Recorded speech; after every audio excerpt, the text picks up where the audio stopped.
திருப்பதி வனப்பகுதியில் 20 தமிழர்கள் கொடூரமாக படுகொலை செய்யப்பட்ட விவகாரம் தொடர்பாக சிபிஐ விசாரணைக்கு மத்திய அரசு உத்தரவிட வேண்டும் என்று பாமக நிறுவனர் டாக்டர் ராமதாஸ் வலியுறுத்தியுள்ளார். இது தொடர்பாக அவர் வெளியிட்டுள்ள அறிக்கையில், சித்தூருக்கு கட்டிடப் பணிக்காக சென்று கொண்டிருந்த தமிழர்களை ஆந்திர காவல்துறை பிடித்துச் சென்று சுட்டுக் கொன்றதை நேரில் பார்த்த சாட்சி உறுதி செய்துள்ளதாக சுட்டிக்காட்டினார்.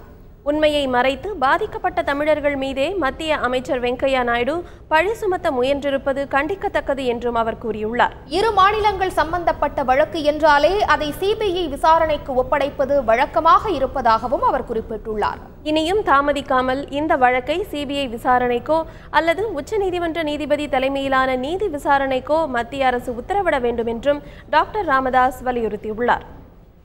இந்நிலையில் 20 பேர் சுட்டுக் கொல்லப்பட்ட சம்பவத்தை கண்டித்து புரட்சிகர மாணவர் இளைஞர் முன்னணி சார்பில் சென்னை சென்ட்ரல் ரயில் நிலையம் முன்பு சாலை மறியல் போராட்டம் நடைபெற்றது. போராட்டத்தில் ஈடுபட்டவர்களை போலீசார் கைது செய்தனர். அப்போது இரு தரப்பினரிடையே தள்ளுமுள்ளு ஏற்பட்டதால் அங்கு சிறிது நேரம் பரபரப்பு நிலவியது.